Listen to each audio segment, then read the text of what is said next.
আজকে আমি রান্না করব পাবদা মাছের ঝাল আমার মতন করে। চলুন রেসিপিটা দেখা যাক। এখানে আমি আগে প্রথমে প্যান বসিয়ে দিয়েছি। এর মধ্যে সর্ষের তেল দিয়ে আমি পাবদা মাছগুলো ভাজা বসিয়ে দেব। পাবদা মাছগুলো ভাজা হতে থাক। এখানে আমি একটা মশলা বেটে নেব।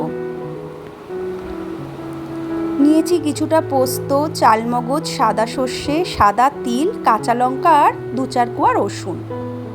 মাছগুলো আমার ভাজা হয়ে গেছে। ওই তেলের মধ্যে আমি দিয়ে দেব কালো জিরে ফোড়ন।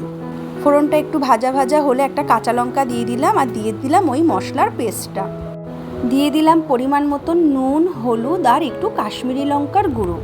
দিয়ে ভালো করে আমি মশলাটা কষিয়ে নিলাম। মশলা থেকে তেল ছেড়ে এসেছে, দিয়ে দিলাম কিছুটা টক দই। টক দই দিয়ে ভালো করে মশলাটা কষিয়ে নিয়ে দিয়ে দেব ঝোলের জন্য জল। একটু চাপা ঢাকা দিয়ে রাখবো। ঝোলটা ফুটে উঠেছে, এবার দিয়ে দেবো ভাজা মাছগুলো।